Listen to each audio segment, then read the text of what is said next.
Hello once again, my friends, fellow modelers, and fellow Star Trek fans. I'd like to welcome you to another video, and this is going to be the latest shipment from the FanHome build, the U.S.S. Enterprise NCC 1701D from Star Trek The Next Generation. So the last shipment we did a lot of work on a secondary hull, and without further ado, let's go over to the desk where there's more room and there's more light, and I'm going to show you guys what's in the latest shipment from FanHome, formerly Eagle Moss, for the build, the Enterprise NCC 1701D. Alright, let's check out the latest shipment from FanHome.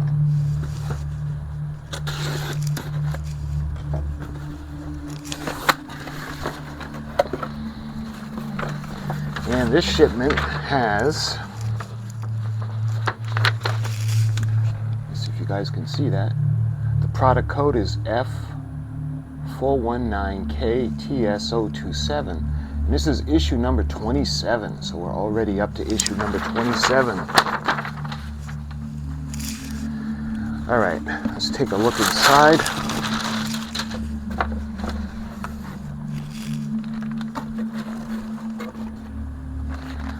Let's see, the first issue, we got number 106. I love it that we're getting up there. We got 106, and this one is 105, and you can see we're going to close in the other half of the bottom of the primary hull. Love it. Ooh, and look at that. 104 is that section that's going to go to close in the secondary hull. And lastly, we've got 103. And we got another section with the escape pods. So, the last thing we have in the box is the issue number 27, Star Trek The Next Generation. You can see a beautiful picture of the finished model. So let's take a look at the magazine for shipment number 27. This is always really fun. You can see we're going to look in this issue. You can see we have the parts and assembly instructions, and then we have the episode guide, and that's one of my favorites. We got the different information from round 2. You can see customer service and all that information is on the inside. We move over and you can see we actually have a parts list. So stage 103, you can see the section where the escape pods are going to go, and you can see that's where the impulse engine is going to go. And we got stage 104, that beautiful section, the close in, believe it or not, to close in the secondary hull. You can see those look like phaser arrays. And the parts list. The parts list for 105 and 106. You can see the skeleton that's going to close in the other section of the primary hull, or frame it in anyway. And the parts list. 106, you can see we have that section where the phaser array strip is going to go with the windows and the escape pods. And the parts list for that issue. We move on to the build now. This is stage 103. The ventral battle section takes much more finished look with the addition of the cargo bay doors, transporter emitters, and escape pod screw covers. The key is the red is used for screws, arrows, or connection points. The blue shows the illuminated parts. The yellow is for new parts, and the gray shows the assembly so far. And you can see we're going to be doing this section highlighted in yellow, the primary and secondary hulls. You can see, as we've been doing quite a bit through this build, we're going to put the escape pods in, and we're going to put a backing on the piece that's going to be held with AM screws. Moving on, we're going to put it onto the primary hull.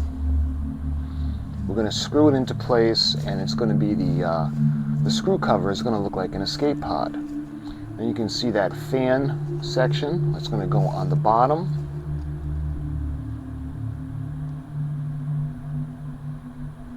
So that's the cargo landing bay door.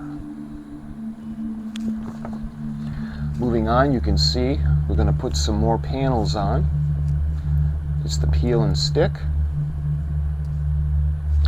Begin by identifying the left and right rear screw covers. You can see moving on, and remove the other side of the backing and lift the left transporter emitter pod. So you can see how they're going to be kind of held into place with the adhesive. Finally, lift the battle section escape pod screw covers to assemble and hide the remaining visible screws.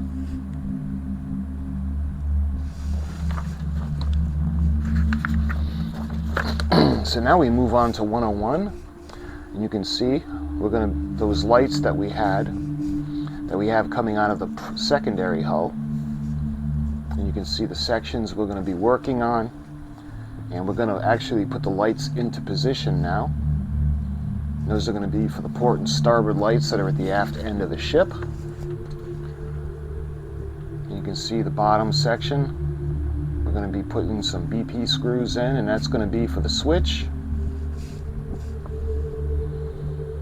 And we also have a place to screw the battery cover in. So that's pretty cool. And we got some phaser arrays that are going to go into those sections. You can see we're going to put the springs in and then put them into place. And then we put the plate on to cover up the secondary hull, and look at all those screws. We got BP screws. We got AM screws. So we move on to stage 105 now. And you can see the frame that we're going to close in the framing for the primary hull. And you can see the lights. We're going to get the lights ready. And we got to run the wires through the frame. We're going to hold them in place with those little clips, and those are going to be held in place with AM screws, just like we did for the other side. And once all the lights are in position, we're going to put the frame into the primary hull. See how now it's going to be closing the circle around where that oval area is going to be with the bottom and the captain's yacht and all that stuff. But for now, the ring on the outer part of the primary hull is closed in with that, and we're going to hold that in place with BM screws towards the middle and FM screws towards the outer part, just like we did for this section. So now you can see we go back to the secondary hull and peel off one side of the adhesive from the backing, fix it to the rear one of the two transporter emitters.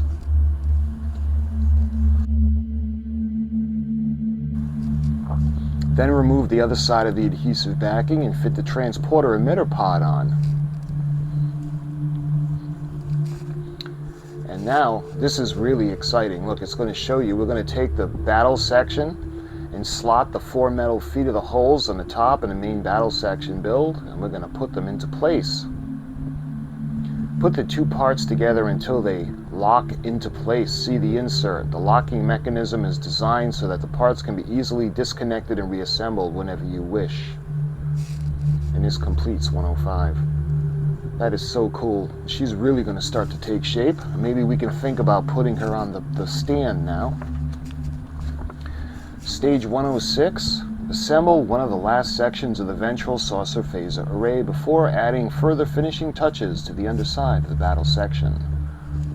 We have more escape pods to be held in place with the backings with the AM screws. And those windows, man, you guys have been building this model along with me or on your own. You know that there must have been at least thousands of windows, those little pieces the size of a grain of rice that we've been putting into place. You can see those are going to be held in place with AM screws, the reflective backing, and we put in the phaser array.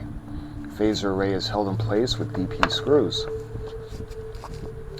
Now we go back to the secondary hull and we press in the screw covers as well as a cover for the battery cover. You can see the switch on the side, so that's pretty cool. She's really going to start to take shape now. And now we move into one of my favorite parts, the episode guide. And look at, we got a fistful of datas. I love it. You guys, it's a reference to the classic Clint Eastwood movie film, A Fistful of Dollars, and For a Few Dollars More, but that's a whole separate video. This is A Fistful of Datas. This is episode 6.8, premiered November 7th of 1992. A story by Robert Hewitt Wolfe. When Data links his brain to the Enterprise computers, he accidentally causes havoc in the holodeck Western. So this is one of those fun episodes. You can see the illustration. Saddle up, Father. Alexander. Oh, I don't know why I made that a Worf voice. Saddle up, Father. Alexander Rozhenko. You can see a rough concept of Sheriff Worf's outfit drawn by a script page by costume designer Robert Blockman. That's pretty cool. And on the bottom, you can see Patrick Stewart and Michael Dorn. Universal backlot. The lavishly produced episode went on to win season's 6 Emmy Awards for outstanding achievement and sound mixing. So this is really a fun episode. You can do so much with a holodeck. Okay, moving on to the next episode, The Quality of Life. And again, this is one of my favorites because this is basically a new life form, and Data was the only one that would step up and try to protect them because they became self-aware, these little robots. This high-concept episode has inspired some unexpectedly lighthearted spin-offs of the 21st century. This is episode 6.9 and premiered November 14th of 1992. Data jeopardizes a mission and his career when he acts on behalf of a new kind of maintenance device. In fact, an intelligent life form. Indicate details inside the opening exocomp prop include the bridge module from a Klingon D7 battlecruiser modeling kit. See top right. Love it. Love it when they do that, when they kit bash. Moving on. There's a big difference between you and a virus, but both are alive. Data to Dr. Farallon. And that's true. You can see Geordi. Geordi's meme-worthy beard. Quality of Life LeVar Burton first gained permission to try to look on camera with it. The Outcast during season 5, he started to grow his beard, but the show's producers judged it a failed experiment. The beard did return on a big screen, however, and when Burton featured in Star Trek Voyager. And doesn't he have a beard in Star Trek Picard? I'm trying to think. I think he does. Okay, moving on. We've got Chain of Command. This is a good episode. This is part 1. This episode is 6.10, premiered December 14th of 1992. While Picard is away on a secret mission, the Enterprise takes on a new taskmaster captain and tries to avert war with the Cardassians. You remember, he kind of came into the Enterprise and just about took it over and made it into his ship. A new captain clashes with the Cardassians in a run-up to Star Trek Deep Space Nine. Let's see. Forgive me for being blunt, but the Enterprise is mine now. Edward Jellicoe. And again, he's not the most likable guy, but you can understand his point when it comes to not trusting the Cardassians. You can see in a deleted scene, Jericho and Geordi work in a Jeffries tube to discuss Captain Zambada, Geordi's commanding officer, on the Victory. Through Chain of Command Part 1 does not cross over with Star Trek Deep Space Nine, it does use the show's replement set on the bar of Tormund 5. The scene also features alien prosthetics previously worn by an Algolian musician in Menage a Trois, and the Missourian Kova Thrall in Allegiance, both in Season 3.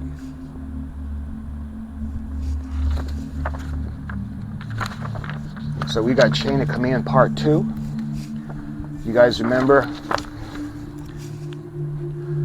not to make light of the situation, but me and my wife have this joke, there are 4 lights, before he ends up leaving.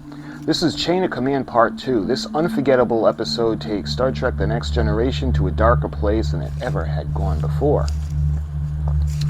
This is episode 6.11 and premiered December 21st of 1992. Picard is subject to a physical and psychological torture by a sadistic Cardassian captor, while Captain Jellicoe plays a game of brinkmanship on the Cardassian border. On the bottom, Ronnie Karks returned as Captain Jellicoe for the episode's B-plot. Through several of his scenes were cut for time, such as this one before he boards the shuttlecraft. Feynman. See there are 4 lights. Jean-Luc Picard. One last time. David Warner, that's his name. He's been in the films. He's been in the series. He's just a big part of Star Trek. David Warner and Patrick Stewart between takes. Warner can also be seen in The Human Diplomat, St. John Talbot, and the ill-fated Klingon Chancellor Gorkon in 2 big scenes of Star Trek Adventures. So he actually played an ambassador, a Klingon, and a Cardassian. So he's kind of moving into Mark Leonard type territory.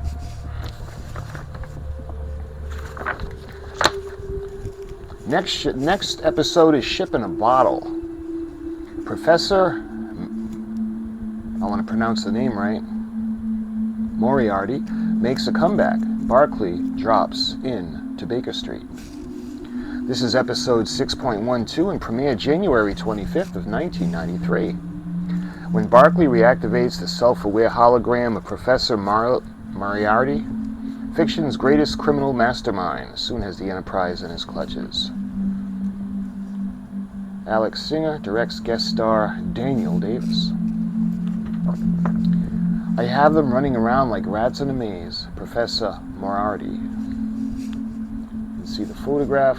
Patrick Stewart, Dwight Schultz, and Brent Spiner share a joke on Baker Street. That would be 221B Baker Street. On the set, through usual neurosis of Schultz's character, do not play a large part in the plot because Barclay's previous desire to exist in a fantasy world serves as a counterpoint.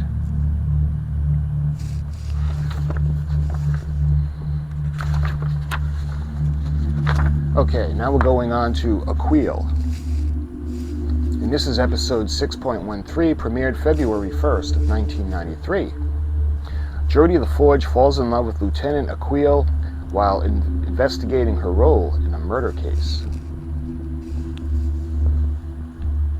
Maura was portrayed by a terrier mix called Friday, a stand-up called Smithy. Maura and Brigada joked about naming the episode Murder My Pet.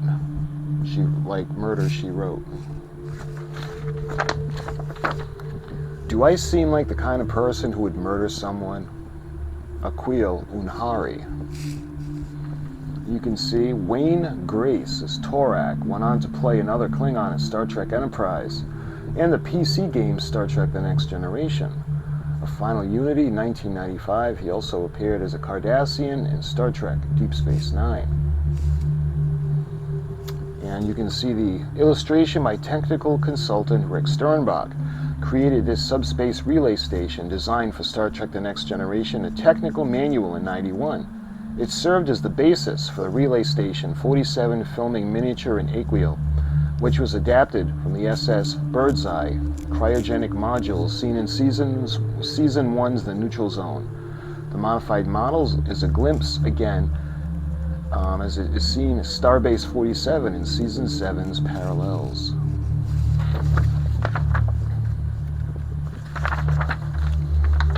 Now we've got the face of the enemy in espionage with the Romulans.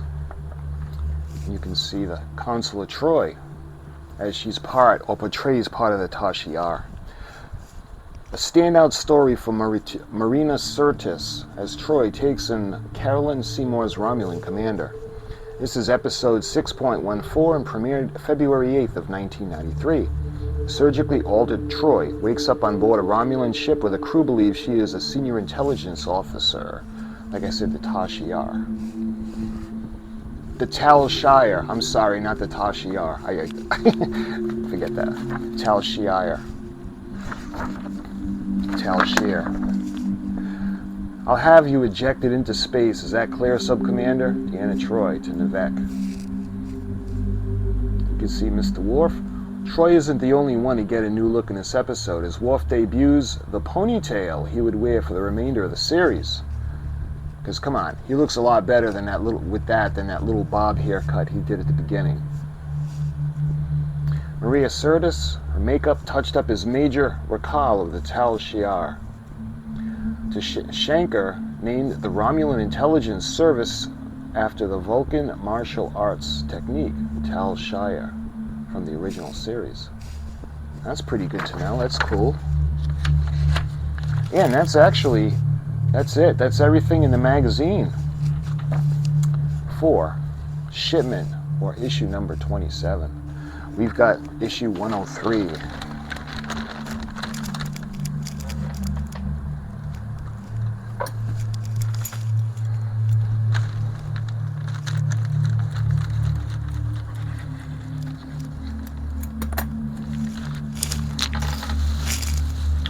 All right, let's get everything there.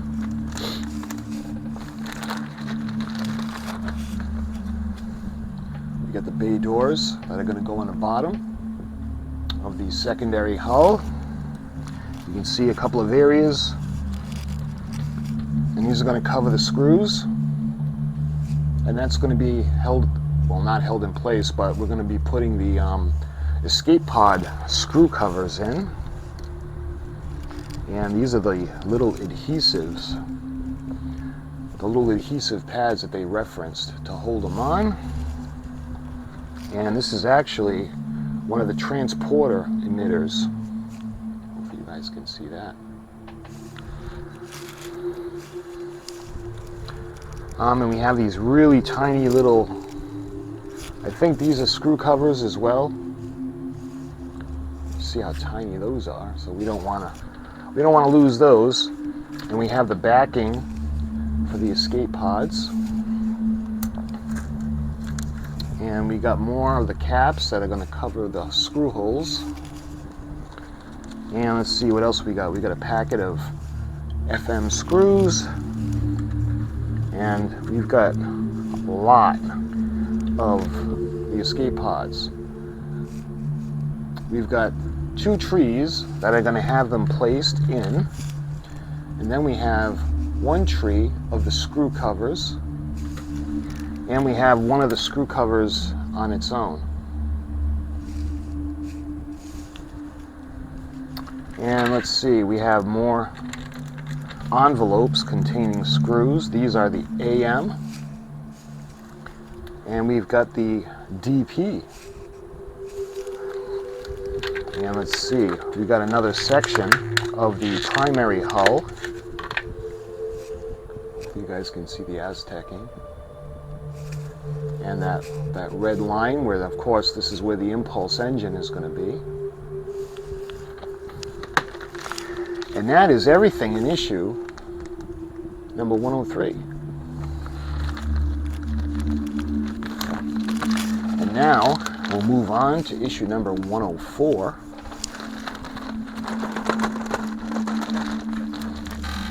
First thing I notice is this big, beautiful section of the hull. It's got all these little beautiful. You can actually see the magnets that are going to hold the cover in place. Hopefully you guys can see the Aztecing. They're really nice. And we have the port and starboard lights that are going to poke through on the bottom. They're going to come through the bottom for port and starboard, and they're going to be lit up. And then we have the, let's see, the phasers. We're going to do the tops and the bottoms. So I think the ones on the top will have the grid. I'm not sure. But those are the phaser arrays. And let's see, these are the springs. So they can bounce back. And then we got a packet of the BM screws, packet of the AM screws. And lastly, I think this is going to hold the switch in position for the bottom of the secondary hull. And that's everything that was in issue number 104. Moving on to issue 105.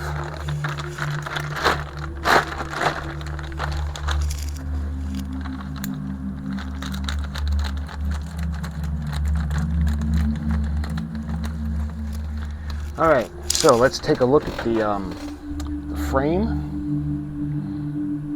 metal. This is going to help close in and keep everything on the primary hull.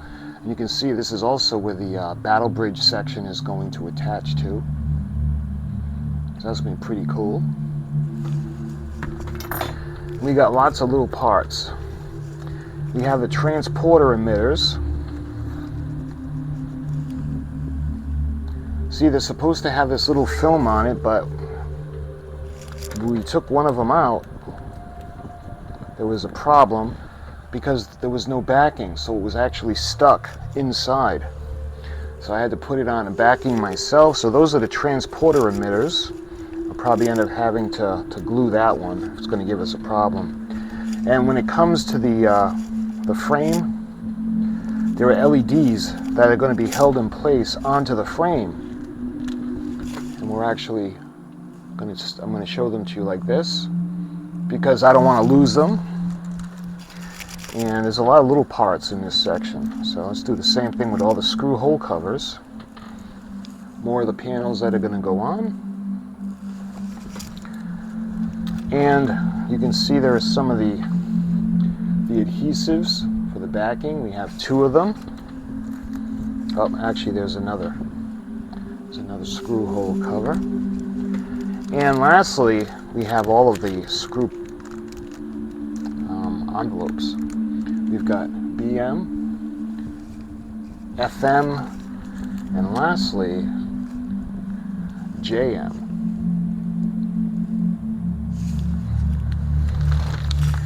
And that's everything that's in issue number 105.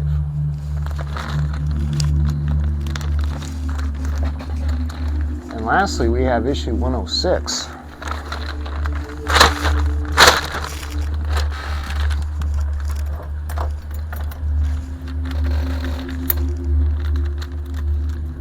See one of the last sections we're going to be putting in with the windows, the phaser array strip on the bottom of the primary hull.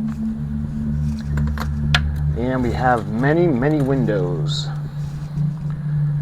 These are a little bit different. These are different windows. Room lights that are going to be off and room lights that are going to be on. We've got the screws. We have AM. And what is this? This looks like these look like magnets. So these could be to help hold this in place. This is actually going to be the battery cover for the bottom, the secondary hull. You see the Aztecing? Let's see. We've got more of the little plates that are going to push into place to cover the screw holes. And we got 2 for port, 2 for starboard, of the same thing. Let's see, we got even more screws, adding to the millions of screws we've used so far for this build. We got the phaser array for the bottom of the primary hull, and we've got the backings for the windows as well as the escape pods. And here are the escape pods that are going to rest in the openings. And actually, that's everything for issue number 105. So that was everything in issue number 27, or shipment number 27. We've got issues number 103, 104, 105, and 106. So my next video, my friends, we're going to be doing the build. And the reason I do these videos like this is I like to show you everything that's included in the shipments, this one being 27. And when we move on, we're going to be doing just the build.